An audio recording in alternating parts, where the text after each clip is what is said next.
As a comedian, going from town to town is your life. In and out of hotels sounds exciting, but with only working an hour a night, the other 23 can feel like a sentence. Even the hot tub gets boring. So what do? Anything. I'm Nathan McIntosh, and this is Stand Up Downtime. Let's get up to get down. I want the lights on. Man, we're gonna rock this town.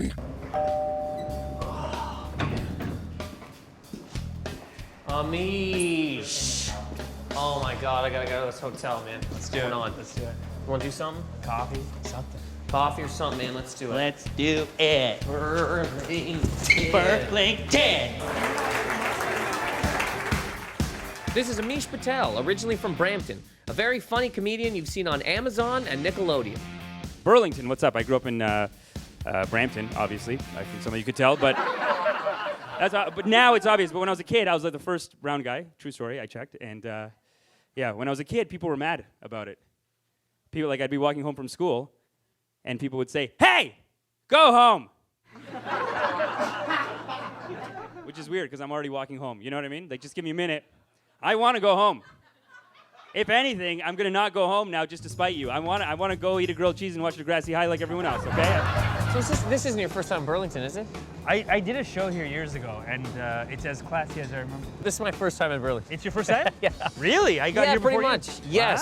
Wow. Yeah. You beat me to it. I thought it was Yeah. like a Costco that you threw up in, you know? But you No, come and you go, oh, this is like a place.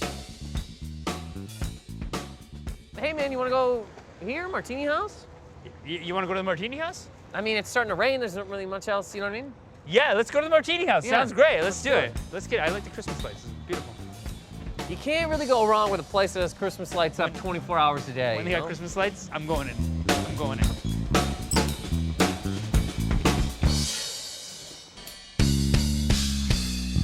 Welcome, Martini Lister there for you guys. All right. I would highly suggest if you guys are just getting into it, start you off with a pick-me-up, little espresso style martini. Yeah. Let's do it. I'll Yeah. do that. I haven't had a drink in 4 years. I'm very excited. You haven't had about a drink in 4 years? I haven't had a drink in, well, 4 years in October, so 3.5 years really. I'm stretching that.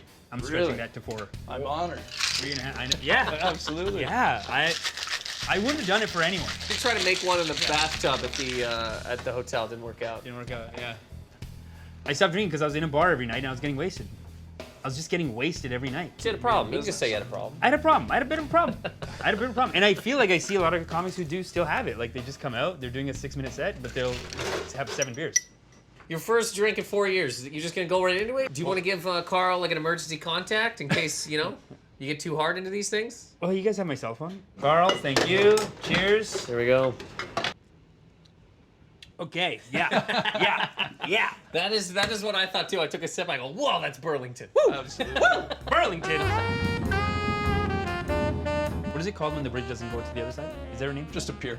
Pier. Boom. Pier. I was gonna say, Pier, you're not talking boom. about a pier, are you? I'm talking about a pier. I went all the way out on that pier. It was beautiful. Yeah, it's gorgeous. Yeah, but the geese scared the crap out of me. Geese, like I know a couple of comics do bits about this. They will attack you. Have you ever been attacked by No, Canadian I've never been attacked by a goose because I'm not a loser. Like if you 2 or 3 times, it's man. It's I did a nothing to giant. geese. It's a giant bird. Like you can't be. No, attacked one by a time goose.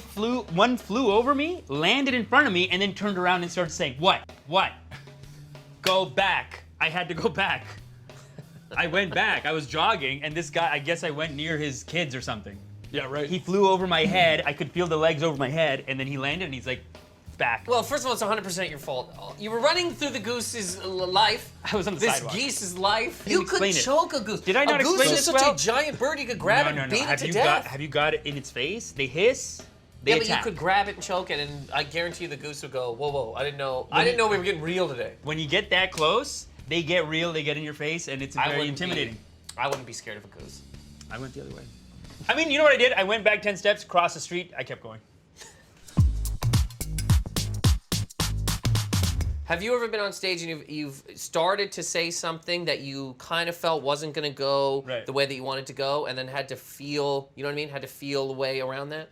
It wasn't even really offensive. I remember the last time someone like got mad at me, or so I started a bit, and I guess Pride Week was in a couple days, and this guy's wasted. I was doing a bit about being brown or something, and he just started yelling, "Pride Week!" Like he just started yelling it. And that's it. That's like the worst thing. And I was like, what? That literally was not a story. Listen, I don't That get. was I don't. not- I that don't was say not- stuff what on the- stage that gets okay, me in trouble. So then just say that.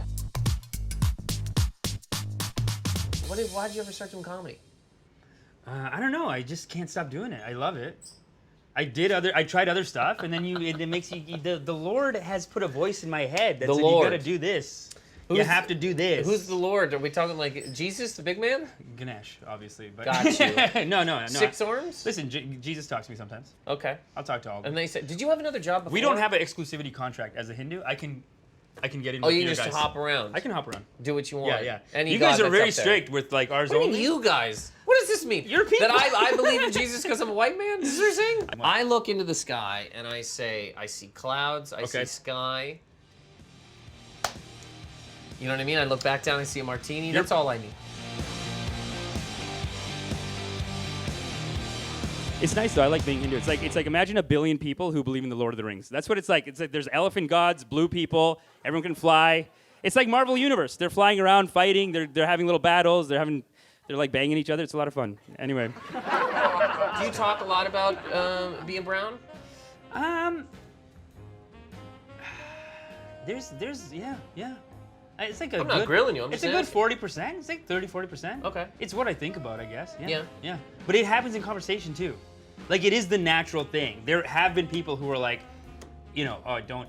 There's people who say don't do this accent or don't talk about that too much, and then there's people who are like, go for that, do that, you know? Yeah. And I just do what I feel like talking about, you know? I have a lot of things about being brown too, Mm-hmm. but it's from the perspective of if I was brown, Okay, cool. and that's it. That's very exciting. like if I go to Tim Hortons in Brampton, I want to see like an old Indian lady working there. That's just how I was raised. That's our culture now, I guess. Even if you go to Dunkin' Donuts in America, it's all brown. I don't know how we got into the donut game this hard, but like there's certain places where that's our okay? But I was in a Tim Hortons in Brampton a couple weeks ago, and there's like a 20-year-old white girl working there. And I said, God damn it, they're stealing our jobs. Where's my aunt gonna work? Coffee time? Huh? Go work at a Starbucks, make some tips, get out of here. I just wanted to help her with her. I wasn't saying like go back to Barrie, I was saying let's work on the resume. Let's figure this out. I want better, come on. I'm gonna call my aunt, she'll take the shift, let's go. Oh, so this happened. This is way worse than If this than is the Pride, the Pride thing. Week story again. This is way worse. So I was doing a joke, and I mentioned Jesus in a joke. Yeah. It's not even disrespectful, but I just mentioned it. And there was like an old man that looked at me and was like, "No, you don't need to do it." And then I talked to him for a second. I was like, "Are you saying no to me?" And he's like, "Where are you going with this? You don't need to do this." And he just gave me one of those. It was terrifying. Wait I thought a I'd minute, have man. to run This out is of there. has anybody paying attention to this? Carl, did you hear this again? I go, did anybody ever yell at you because you're brown? And the guy Listen, it wasn't yelling. skirts the issue again and goes, I mentioned Jesus one time, and a guy said, you don't have to do this. What? Am I talking to myself? It was a here? threat. Am I talking to myself? Nathan, it was a threat. But how did that have anything It to was do with it was a very you. I don't want you talking about this. It Oh, was you, very like you, like Brown. You I don't don't need want to talk Brown. about He Nate. might as well said, I don't want Brown talking about Yeah, this. that's what it was. I used to drink a ton. I drank real young. Coming from the East Coast, people drink like, you know. Hard, I yeah. started drinking when I was like 13. Stopped at 19. Right when the government said, "Hey man, you can do this now," I was like, I don't wanna.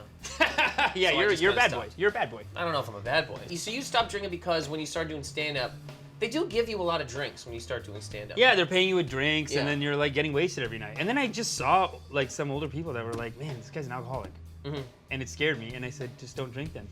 Got you. So that's Yeah. what. So when you were like, "Hey man, I'm drinking a lot," So I'm while really I'm doing screwed stand-up. right now. I might be really screwed right This now. is a lot of This sugar, might this be is a lot- alcohol. Yeah, your this whole the life is thing. toast. I'm done. Yeah. Yeah, you really stand-up stuff. 2 more. If you had a I'm show just kidding. tonight, that one's over. Yeah.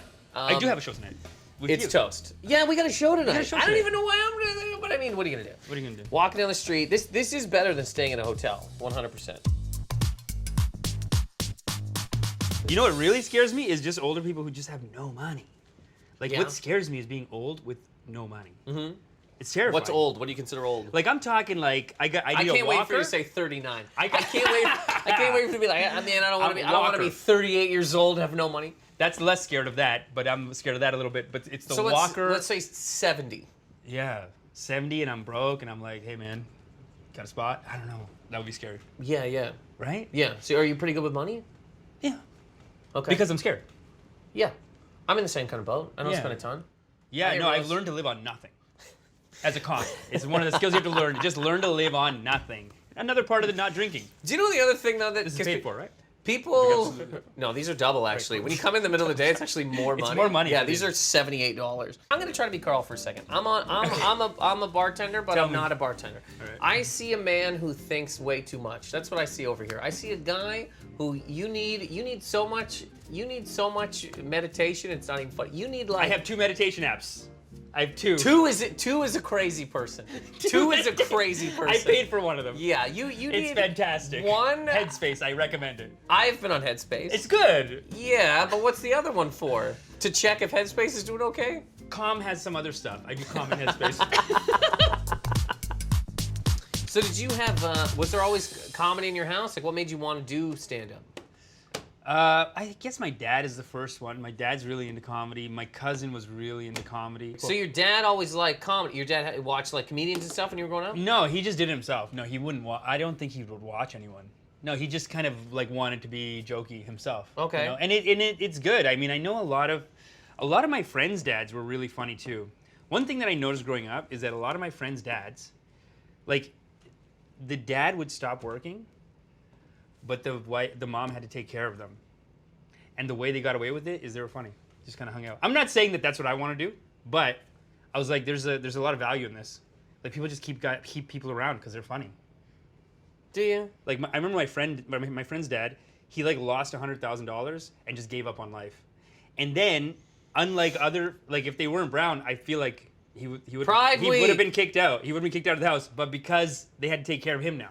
Okay, so And he got away with it, and everyone still loved him because he'd go and he'd be funny, and people were just like, "All right, this guy's cool, man." But your dad was a funny human being. My And dad's because your still very dad funny. was funny, it made you funny. It gave me the start, but I remember this my friend's dad. Yeah. Completely lost everything, but he was funny, and everyone loved him. Everyone kept around. So that was what it was. That was a big influence. Like I didn't realize Yeah. until years later, but I was like, man, this guy really changed the game from in my head. That I Yeah. was like, you can just be funny and kind of get away with that. My mom always had kind of stand-up in the house. Yeah. So I remember just watching it and thinking it was the best. Yeah. So that's kind of why. But yeah. And so I would say that, and then even like I get bullying and stuff like that. Like when I was a kid, it was. I mean, I don't want to complain about it. I hate to like bring it up like it's a sad story, but when I was a kid, I was the first brown guy in my school, and people were kind of mad about. I know, pride, but people were like mad a little bit, and I kind of maneuvered around it all with like joking around and making fun of other people. You know what I mean? Mm-hmm. Like that's where that changed the game for me too. Where I was like, I went from being like. Where are you from? Brampton? You were the first brown person in Brampton. In my class, You were gonna take this stance? There was 3 of us, Uh-huh. and then We're already up by 2. And then no, so there's me, and then 2 more, and then the flood, and then everyone came, and then the whole classes. Yeah, that was Okay. like in grade 3 that happened. Okay. But in like grade 2, there's like 2, 3 of us. So the worst heckles for you would have been grade 2, 3. It was pretty hard. Yeah, Okay. grade 2, 3. Once everyone became brown, then it kind of like it really calmed down. Cool. Okay. Yeah. Well, I mean, we're done these. You want to head back? Let's head back, man. It's hard being gay if you're brown. Like I know so. Not me, but I mean I'm not. But when I was growing up, one of my buddies was gay, and he got sent to a gay correction camp. Isn't that crazy? Correction camp. It sounds awful, right? Greatest summer of his life. Let me tell you how these parents, they backfired. This backfired. There's a big backfiring. These parents got together like, oh my God, my horny 15-year-old son might be gay. What do we do? What do we do? Oh, I know. Round him up, send him to camp together. That'll teach him. They out of each other. My buddy came back. He was like, I didn't know I was gay until I went to that Don't Be Gay camp. That's where I got all the gay moves. He learned all the gay moves there.